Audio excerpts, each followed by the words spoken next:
Olá pessoal, tudo bem? Estamos começando mais uma aula de Sociologia, né, do segundo período, nossa primeira aula conversando com vocês.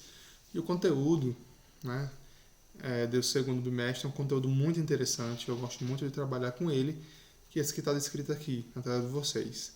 A relação entre o indivíduo e a sociedade. Okay? Então, nesse capítulo, nós vamos estudar como é que se dá essa relação a partir das perspectivas sociológicas clássicas, nós vamos começar a ver hoje, certo? E também das perspectivas sociológicas contemporâneas, mais atuais, mais próximas de nós, ok? Então, vamos à nossa aula. Bom, pessoal, começando, né, falando sobre as perspectivas sociológicas clássicas, certo? Então, a sociologia, né, quando ela surge, nós já falamos disso no final do século XIX, início do século XX, ela vai, ou melhor, no século XIX, ela vai tratar, vai tentar entender, compreender a nova sociedade que se forma, né? A partir das relações de trabalho, a partir das relações fabris, a sociedade urbana, né?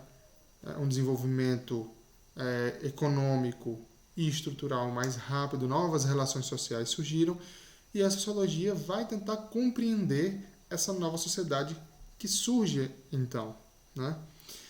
E uma das grandes questões, um dos grandes objetos de estudo da sociologia é essa relação entre o indivíduo e a sociedade.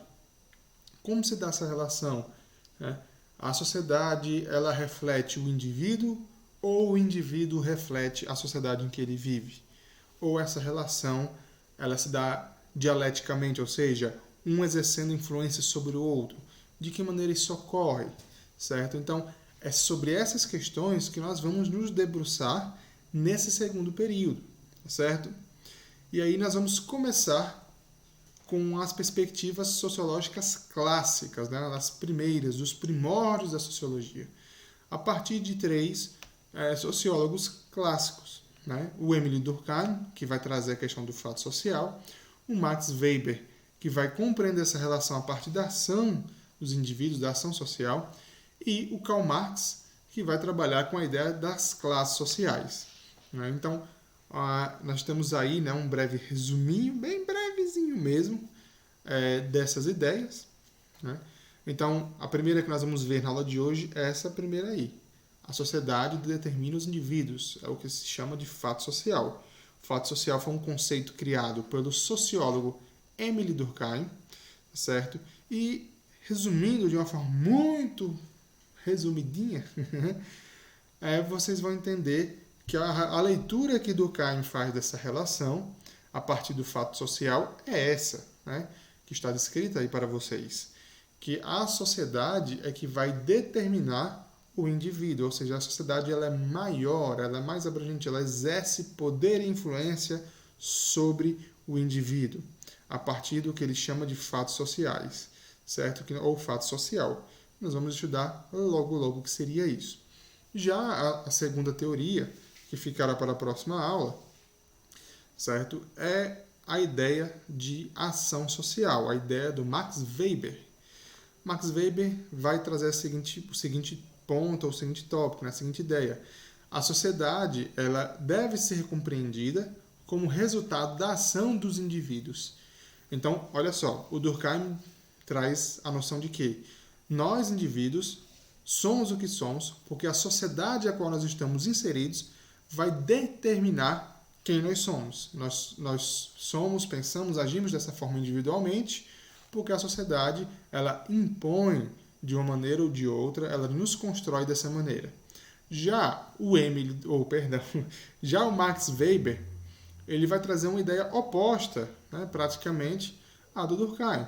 Ele diz o quê? Que, na verdade, não é a sociedade que se impõe sobre o indivíduo, mas é a ação dos indivíduos, a ação social, a ação dos indivíduos na sociedade que vai determinar qual sociedade que eles têm. Okay? Então, inverte-se a ordem. Né? No primeiro, a sociedade é o que dita quem nós somos. No segundo, nós é quem criamos ou quem ditamos a sociedade que queremos ou que temos. Okay? E, por fim, e não menos importante, logicamente, né, a concepção do Karl Marx, né, que ele traz a noção do que se chama de classe social, que nós utilizamos hoje, né? A ideia de classe social. Para Marx, né, a sociedade e os indivíduos, um e o outro, são resultado das contradições de classe, da luta de classes, ou seja, é resultado da maneira em que o trabalho é realizado naquela sociedade, tá certo? A maneira que aquela sociedade produz os seus bens, sua riqueza, certo? E da maneira como essa sociedade os consome, ok? É o que ele chama de classe social, certo? Belezinha? Então nós vamos trabalhar na aula de hoje o primeiro dessas três perspectivas, né, do Émile Durkheim, que é o fato social, tá certo?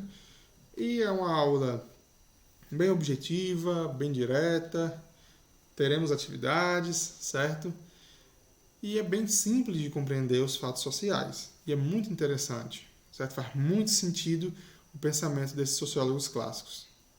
Então vamos lá. Opa, clicando aqui errado, mas vamos lá. Fato social, né? Fato social é um conceito, uma ideia criada pelo sociólogo Émile Durkheim, certo? Um dos primeiros sociólogos, ok?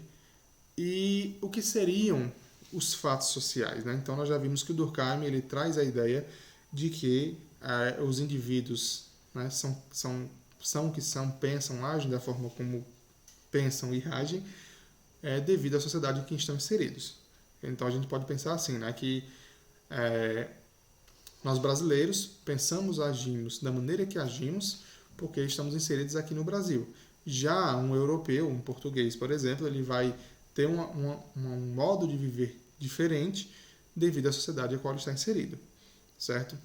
Então, o que são os fatos sociais? Nós temos aqui umas duas definições, ok?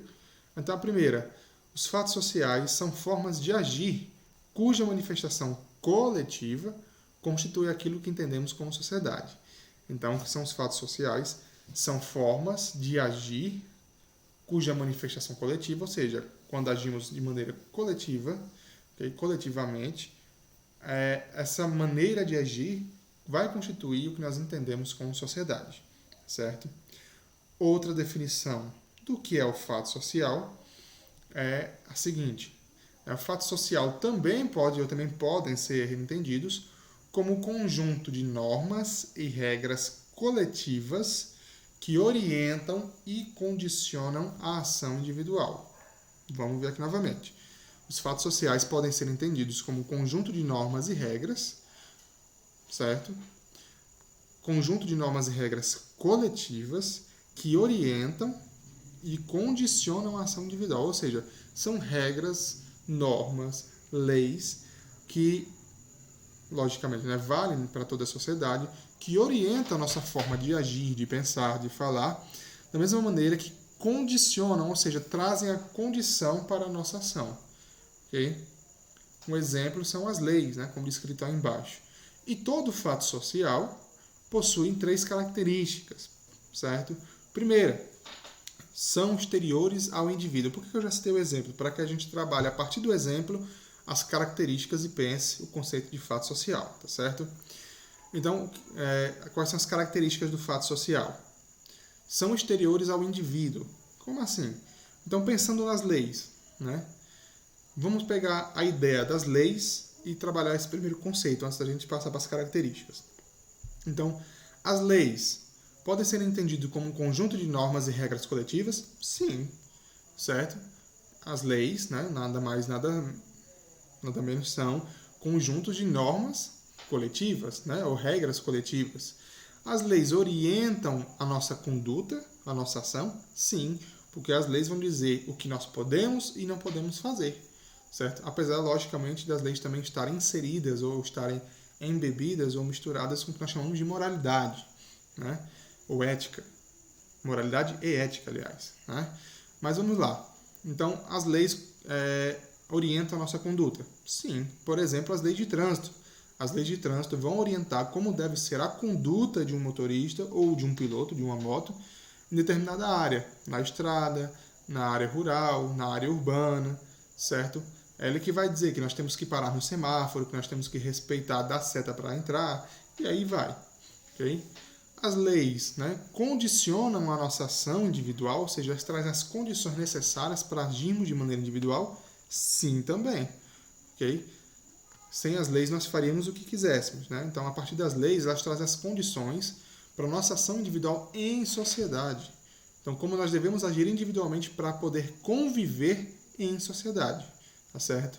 Que é você não roubar, não matar, aquelas questões, okay? Mais abrangentes e até questões específicas. Né? Então, por exemplo, na escola nós temos, né, as regras da escola nós temos, agora me falhou aqui o nome, mas enfim, a escola tem suas regras, né? As regras que vão orientar e condicionar a ação individual de vocês como alunos e minha como professor. Certo? O que eu posso como professor fazer, o que eu não posso, o que vocês como alunos podem e não podem fazer, que horas vocês têm que estar na sala, que horas vocês têm que sair da sala, que horas vocês têm que assistir aula, ok? Tudo isso são regras da escola, né, que também podem entrar, sem dúvida, nesse exemplo. Agora, pensando nas características, né, dos fatos sociais, são exteriores ao indivíduo. As leis são exteriores a nós? Com certeza. Quer dizer o quê? Que elas não dependem da sua vontade individual para existirem. Okay? Então, as leis ou as regras da escola, por exemplo, né, novamente pegando, elas não dependem da vontade individual de vocês para estarem lá. Elas simplesmente foram criadas, feitas, independente da sua vontade individual. Ou seja, elas são exteriores ao indivíduo. Certo? Não dependem individualmente do nosso desejo, do nosso querer. Certo? As leis ou as regras, né, dentro da escola, as normas de conduta da sociedade, eles são coercitivos? Sim. O que é o coercitivo? Que nós somos obrigados a cumprir, porque se não cumprimos, sofreremos uma penalidade. Então, por exemplo, se eu dirijo sem habilitação e o Detran ou a Polícia Rodoviária Federal dá uma blitz e me para. A lei está dizendo o quê? Que eu devo ter habilitação para dirigir. Mas, como eu estou dirigindo sem habilitação, nesse exemplo, eu vou sofrer o peso da coerção da lei, ou seja, eu vou ser punido. Certo? Então, as leis têm um poder coercitivo, ou seja, elas obrigam você a cumpri-las, leis e normas, senão você será punido. Certo? Aí na sua casa mesmo, com seus pais, seus avós, com quem você mora, né? Deve ter regras. Chegue tal hora, não saia, não fale, use o celular até essa hora. Se não tem, deveria ter, não sei, né? Mas, nesse sentido, se você não obedece aos seus pais, né, aos seus responsáveis dentro dessas normas, vocês são o quê? Punidos. Poder de coerção dos pais, né, dos responsáveis. Poder de coerção do Estado, poder de coerção da escola, certo? Então, todo fato social não depende da vontade do indivíduo para existir, portanto, são exteriores ao indivíduo. Todos eles são coercitivos, ou seja, eles têm poder de punir caso você não os cumpra. Okay? E todo fato social também é geral. O que isso quer dizer? É válido para toda a sociedade. Certo? Então, essas são as 3 principais características dos fatos sociais. As leis valem para todos? Sim. Mas na prática, aí é outra questão. Tá bom? Mas as leis, teoricamente, né, aqui no Brasil, são iguais para todos. As regras da escola são iguais para todos. E aí vai. Okay? E vamos avançar aqui para o próximo, né? Ainda falando dos fatos sociais. Okay? Deu para compreender o que são os fatos sociais?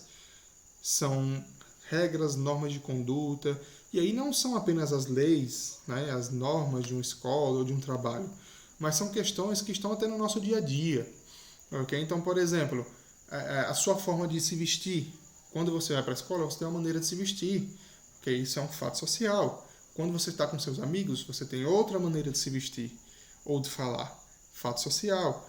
Quando você vai a uma igreja, você tem uma maneira de se vestir. Mas não tem uma regra escrita, mas tem um poder de coerção da sociedade, tem uma norma moral aí no meio. E aí você se veste adequadamente. A sua forma de falar, o nosso sotaque aqui nordestino, a nossa cultura, tudo isso são fatos sociais que, segundo Durkheim, nos constroem, nos moldam enquanto indivíduos, tá certo? E aí, para que a gente compreenda melhor os fatos sociais, a gente vai falar um pouquinho como Durkheim compreendia a sociedade. Eu já falei um pouquinho disso aqui, sobretudo da questão do funcionalismo, no fim do primeiro período. Mas vamos relembrar, vamos rememorar, certo? Então, Durkheim, ele compreendia a sociedade, né, ou o funcionamento da sociedade como um corpo. certo? O nosso corpo ele tem os órgãos, né? Cada órgão tem uma função, certo? Eu não posso ficar vivo sem o meu coração, sem o meu cérebro, sem os meus rins, sem o meu fígado e aí vai. Se acontecer um problema com esses órgãos, eu morro, certo? Mas alguns órgãos, né, digamos assim, eu consigo viver sem. Se eu perdesse uma mão, Deus me livre, eu conseguiria viver sem a mão. Não é um órgão, como eu posso colocar aqui, um órgão vital, mas faz parte do meu corpo. Então, Durkheim entendia a sociedade como um corpo, né? Sendo que cada membro dessa sociedade, cada indivíduo, cada instituição social teria, né, em sua essência, uma função diferente. Algumas instituições sociais seriam fundamentais ou vitais, né? Sem elas não existiria sociedade. Outras poderiam deixar de existir ou passar por alguns problemas que a sociedade continuaria existindo, apesar dos problemas causados, certo? Então, segundo Durkheim, né, as relações sociais são a parte desse corpo, né? São a essência da construção desse corpo. Então, a sociedade ela funciona, segundo Durkheim, como um corpo, todo organizado, cada órgão com sua função, e as relações sociais existentes, né, é que fazem essa sociedade viva, né, fazem esses órgãos se mexer, digamos assim, existirem, enfim. Okay? Um outro conceito ligado ao fato social, ligado a Durkheim, é a ideia de ordem, certo?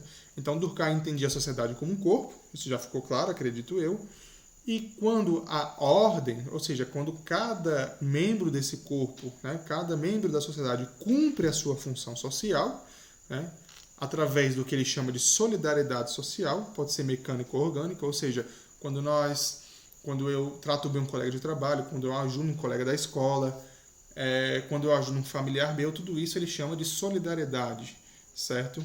Tem a mecânica e a orgânica. Quando é uma pessoa mais próxima de nós, ela é orgânica. Quando ela é uma pessoa um pouquinho distante, ou questão de trabalho, ou coleguismo, digamos assim, ele chama de mecânica, tá certo? Então, existe ordem, tem que existir ordem nesse corpo para que ele possa existir, para que a sociedade exista. É necessário que exista uma ordem dentro da sociedade, certo? Essa ordem é gerada, ela é construída através da solidariedade dos indivíduos uns com os outros, certo? E essa solidariedade gera o que ele chama de coesão. O que é algo coesão? Algo unido, união, tá certo? Então, para Durkheim, para a sociedade existir em ordem, é necessário que os indivíduos estejam unidos em prol dessa sociedade, certo? Não é algo, um idealismo de ficar todo mundo juntinho, que coisa linda, cantando. Não. Mas quando a sociedade funciona de maneira adequada, tá certo? Quando a sociedade está em ordem, ou seja, funcionando de maneira adequada, existe a sociedade, a solidariedade que gera a coesão, a união da sociedade. Que é como o nosso corpo. Se todos os meus órgãos estão funcionando em perfeito estado, a ordem, né, no meu corpo, digamos assim que os meus órgãos estão através da solidariedade em união trabalhando para que eu fique vivo, certo? E por fim, não menos importante, a ideia do que ele chama de anomia, né? Anomia, né, do grego, né? Quer dizer sem, nomia, normas. Então, o conceito de anomia tratado ou trabalhado por Durkheim é a ideia de que ele tenta explicar como é que surgem os crimes, como é que surgem aquilo que foge, tudo aquilo que foge à ordem dentro de uma sociedade, tá certo? Então, por exemplo, se numa determinada sociedade há muitos crimes, né, há muitos assassinatos, perdão, né, ele dizia que a sociedade estava passando por o que ele chama de anomia, ou seja, uma sociedade sem normas, sem regras, certo? Ele compara a anomia como se fosse uma patologia, que é uma patologia, uma doença social. Então, se eu estudo uma determinada sociedade, por exemplo, eu estudo casos de violência doméstica aqui em Altamira, e existem muitos casos, né, como um exemplo, e aí o que acontece? Eu vejo que Altamira é uma sociedade que existe uma patologia, que existe uma doença aqui, uma anomia, ela está fora da ordem, está em desordem. E o que seria essa patologia? A violência doméstica, a violência de gênero, digamos assim. Então, Durkheim ele traz esses conceitos, né? Os fatos sociais, que são as normas, regras que orientam e conduzem, né, nos conduzem nossas ações, certo? Para que a sociedade funcione como um órgão de maneira em que exista a ordem na mesma. Pois quando existe uma doença, uma patologia social ou anomia na sociedade, algum corpo ou algum membro desse corpo, alguma instituição social deixou de cumprir a sua função, tá certo? Então, tentando compreender de maneira prática, né, mas assim, existe muita violência no Brasil porque alguma instituição social, seja a educação, as escolas, seja a família, seja a religião, não tem cumprido a sua função, por isso o Brasil é uma sociedade doente, tá certo? Essa seria uma concepção, uma ideia do Durkheim acerca do Brasil, pensando nessas ideias que ele traz, tá certo, pessoal? Então, tem atividade aí para vocês. Espero que vocês tenham gostado da aula, que tenham compreendido. Próxima aula nós vamos trabalhar o conceito de ação social do Max Weber, tá certo? E, enfim, é isso. Beleza, galera? Qualquer dúvida podem mandar no privado, façam as atividades, tá certo? Isso conta muito para a nota de vocês. Valeu, um abraço e até a próxima.